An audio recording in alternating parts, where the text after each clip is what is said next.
آقائے دو جہان سرکار دو عالم سید الانبیاء امام الانبیاء خاتم الانبیاء حضرت محمد الرسول اللہ صلی اللہ علیہ وسلم کے ایک صحابی ہیں جن کا نام حارثہ بن نعمان انصاری رضی اللہ تعالی عنہ ہیں۔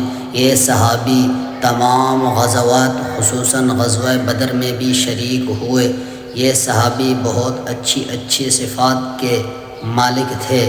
ان تمام صفات کے ساتھ ساتھ وہ اپنی ماں کے بہت ہی فرما بردار اور بہت ہی خدمتگار بھی تھے۔ حضرت امی جان امی عائشہ رضی اللہ تعالی عنہا روایت کرتی ہیں کہ رسول کائنات صلی اللہ علیہ وسلم نے ارشاد فرمایا کہ میں جب جنت میں داخل ہوا وہاں تلاوت کی آواز سنی، دریافت کیا کہ یہ کون ہے؟ جواب ملا حارثہ بن نعمان رضی اللہ تعالی عنہ ہیں۔ تو آپ نے فرمایا یہ ماں کی خدمت کا ہی تو ثمرہ ہے کہ بندہ تلاوت دنیا میں کرتا ہے، روئے زمین پر کرتا ہے، لیکن اس کی آواز جنت میں سنائی دیتی ہے۔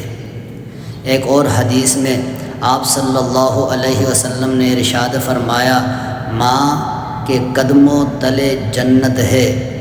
جنت ابدی خوشی اور دائمی کامرانی و کامیابی کا مرکز ہے، اور یہ کامیابی و کامرانی ماں کے دہلیز کا زینہ اول ہے۔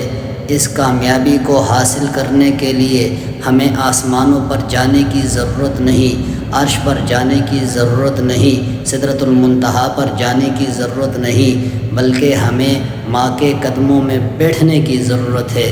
اگر ہم ماں کے قدموں میں بیٹھیں گے اللہ رب العزت دنیا اور آخرت کی کامیابیاں ہمیں عطا کریں گے۔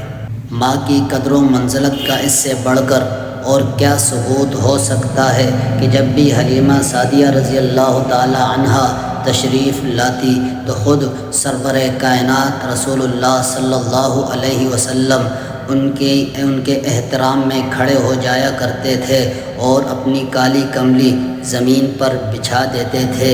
ماں واقعی قدرت کا ایک عطیہ ہوتی ہے۔ جنت کا یہی تو تصور ہے، وہاں بن مانگے سب کچھ ملے گا، ہر نعمت انسان کو میسر ہوگی، من چاہی زندگی ملے گی، ہر خواہش انسان کی پوری ہوگی، ہر ضرورت انسان کی پوری ہوگی۔ ماں بھی تو اولاد کو بن مانگے عطا کرتی ہے، اپنا منہ کا نوالا تک دے دیتی ہے۔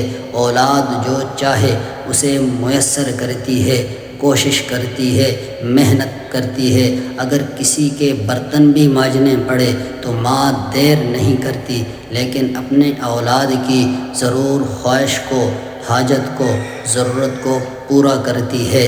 آج دنیا دولت کے پیچھے ہے، دولت کی تلاش میں ہے، لیکن سب سے بڑی دولت ماں کا وجود ہے، جسے ماں کا سایہ میسر ہے۔ سب سے امیر ترین دنیا جہاں کا سب سے بڑا دولت مند وہی شخص ہے۔